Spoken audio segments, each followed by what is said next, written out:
bienvenue sur ma chaîne. Aujourd'hui, avec une vidéo un petit peu différente, puisque je me suis proposé de relever le défi de répondre à vos questions qui sont nombreuses, qui sont multiples.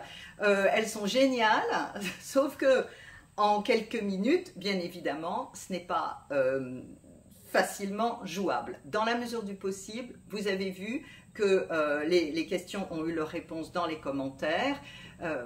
Et là, ce que je cherche à faire, l'exercice n'est pas simple, c'est de prendre 3 questions en particulier, l'une concernant l'espace, l'autre concernant le temps, la troisième concernant la posture et d'apporter des éléments de mise en perspective.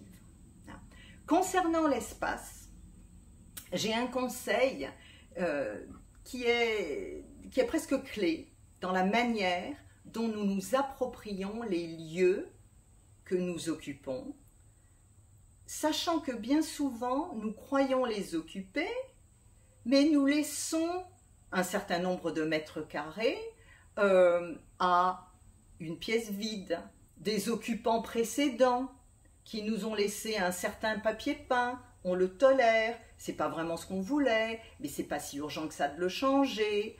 Donc la première question, elle a à voir avec la question du territoire dans l'espace. Et avant que le territoire soit ce qu'un pays cherche à occuper ou à prendre à un autre, la question du territoire, c'est votre territoire à vous, chez vous, qu'il s'agisse de 20 mètres carrés, 5 mètres carrés ou beaucoup plus, vous devez d'occuper en conscience et pleinement les lieux qui sont sous votre responsabilité. Ça veut dire quoi?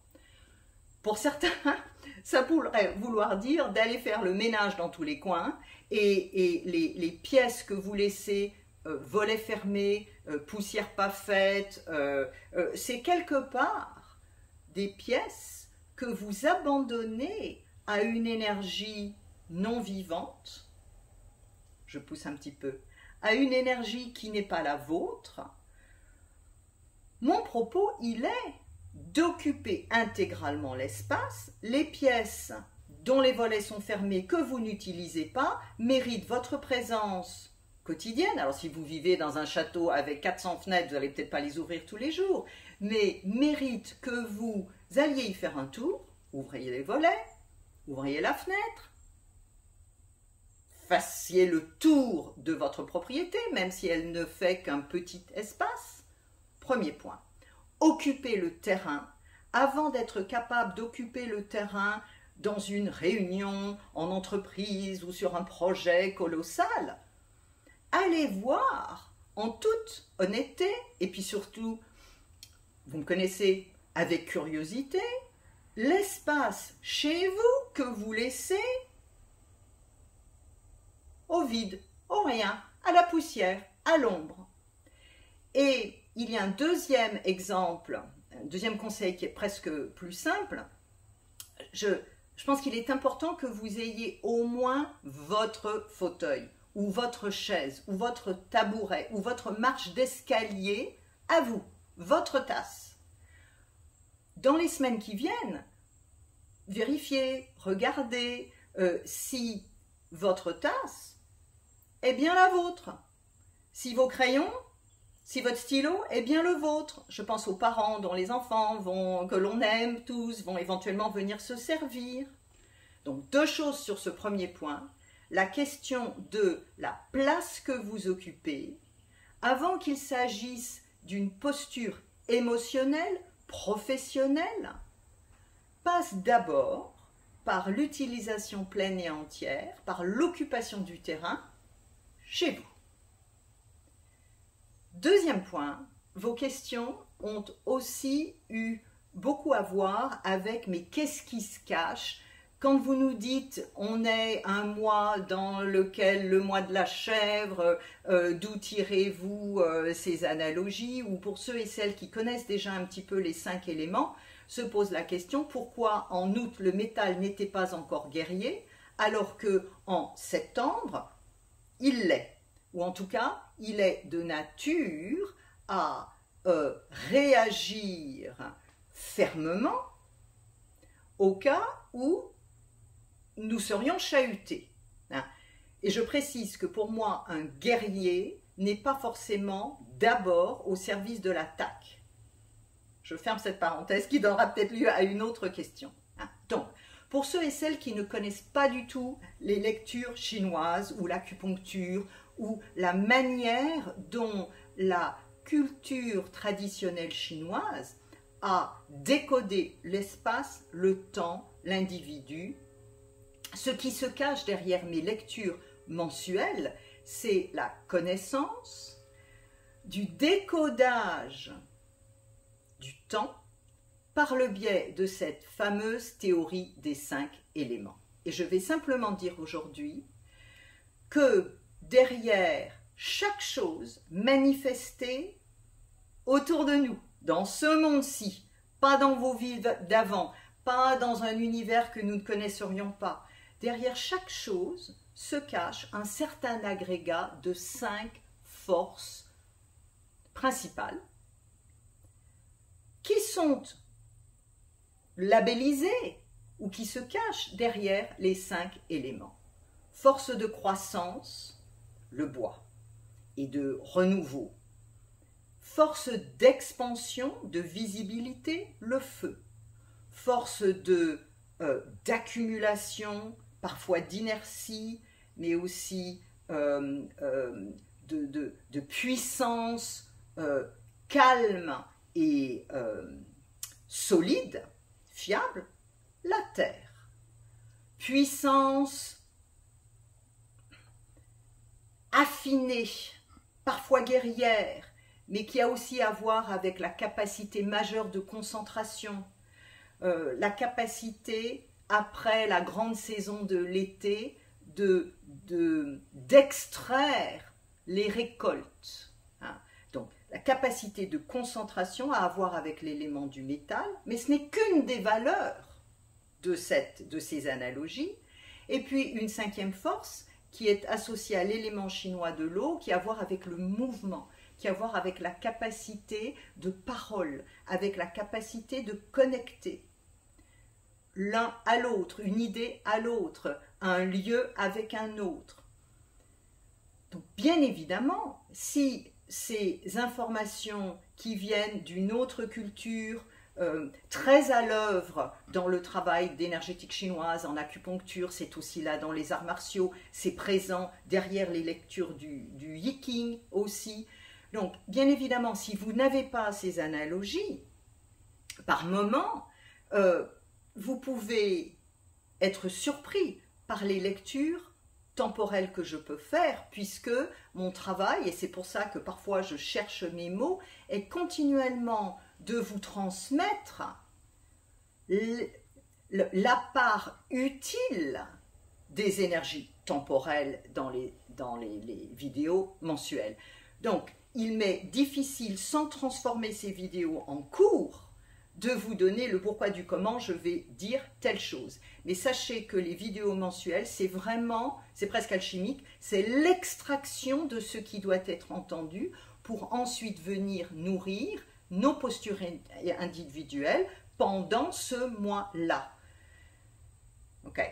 Et les lectures mensuelles s'inscrivent dans le contexte de l'année chinoise, laquelle, depuis près de 25 ans, est présentée dans mes vidéos, dans mes interventions, dans mes conférences annuelles du Nouvel An chinois. La date est déjà programmée pour la suivante, ce sera en ligne, c'est le 3 février prochain. Bon. Vos autres questions avaient vraiment à voir avec la posture. Hein. Et en particulier, j'en parle pas mal dans mes livres, mais là, le but, ce n'est pas les livres, c'est l'échange que nous avons. En particulier, que faire quand nous sommes dans une situation de déséquilibre majeur, qu'il s'agisse d'un deuil, qu'il s'agisse d'un accident, qu'il s'agisse d'un aléa de parcours. Une image que j'ai où vous vous retrouvez comme coincé dans un escalier, vous ne pouvez pas monter, vous ne pouvez pas descendre, et vous avez l'impression légitime mais sur le moment de ce qu'il n'y aura pas de résolution. Donc, comment faire dans ces moments extrêmes? Je n'ai pas de pilule magique, mais ce que je sais et ce que la connaissance des arts stratégiques chinois, mais en fait la sagesse générale, moi, m'a appris, c'est que le temps est agissant. Le risque étant que, lisant la situation de notre point de vue individuel, nous ne comptions pas suffisamment sur les minutes qui suivent, sur les jours qui suivent, sur les mois qui viennent, pour nous donner une perspective. Parfois c'est même un coup de main, une information, un remède qui va nous permettre de modifier enfin la posture, c'est-à-dire de sortir de l'ornière. Donc il y a un premier élément de réponse qui est votre ressenti aujourd'hui, quand bien même vous ne changez pas, sera touché demain par l'énergie d'un autre jour qui a une qualité énergétique différente.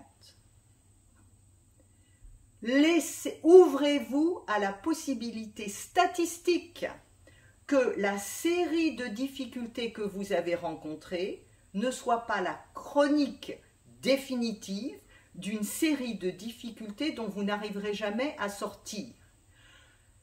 Donc là, mon propos n'enlève pas la pénibilité, la douleur, la difficulté dans laquelle vous êtes, mais ne succombez pas à votre propre capacité de conclure vous-même que la situation ne changera pas. Ça demande un effort, cela demande une ouverture, alors que quand on n'est pas bien, on a le nez centré sur soi, ou on est dans son lit, malade, fatigué. Le temps est agissant, le temps est guérisseur. Et bien souvent, venant à notre rencontre, il ne nous trouve pas. Vous avez peut-être été déjà dans une situation où vous savez que vous avez besoin d'un coup de main, et puis vous ne le demandez pas. Où vous savez qu'il est trop tôt pour vous remettre en piste. Et puis, je ne sais qui, la famille, la société, attend que vous soyez performant, performante, alors que vous venez de vivre quelque chose de terrible. Ces situations-là sont réelles. Écoutez-vous davantage. Arrêtez de prendre sur vos épaules la responsabilité des difficultés que vous avez rencontrées. Il n'y a pas d'autre chemin d'incarnation qu'un chemin qui nous confronte avec des forces différentes de nous. Toute culture, toute religion d'ailleurs, factorise, tient compte des difficultés comme étant ce qu'elles sont, des difficultés, mais aussi des opportunités. Il n'y a pas que la Chine qui dit ça. De renaître à nous-mêmes. Renaître à nous-mêmes, ce n'est pas de la magie. C'est d'avoir la patience, la bienveillance avec soi-même pour donner à notre corps, à notre âme, à notre cœur, un temps de guérison que nous chantons suivant, que nous interrompons suivant. Suivant. Je vais trop vite dans ma parole suivante. Trop souvent. Donc si je peux vous laisser avec 3 exercices. Le premier, assurez-vous d'avoir chez vous soit un fauteuil, soit une tasse, soit une assiette, soit un crayon qui est vraiment à vous, que personne ne vous pique sur le mois qui vient. Deuxièmement, laissez-vous porter par mes vidéos mensuelles sans trop chercher à comprendre le pourquoi du comment. Il y a une technique derrière, mes paroles sont triées sur le volet, laissez-vous porter par la possibilité que chaque mois, même si ça secoue, vous apporte aussi des éléments de solution. Et dernièrement, sur la question de la posture, osez avoir fondamentalement confiance dans les forces en stock que vous avez. J'ai confiance en vous. Dans mon travail d'accompagnement sur 25 ans, je sais que parfois c'est long. Je sais que par moments, vous avez besoin de souffler. Vous avez envie d'abandonner. Je me suis moi-même posé la question de l'intérêt de ces partages qui prennent du temps et à un moment donné où on voudrait tous des solutions faciles. Tenons, continuons.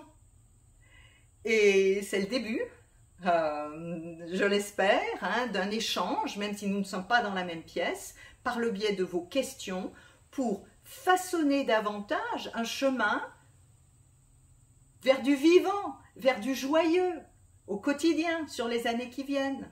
Alors, merci d'être là. N'hésitez pas, ou je vous suggère, hein, abonnez-vous, inscrivez-vous pour être au moins alerté qu'une nouvelle vidéo arrive. Et bon vent!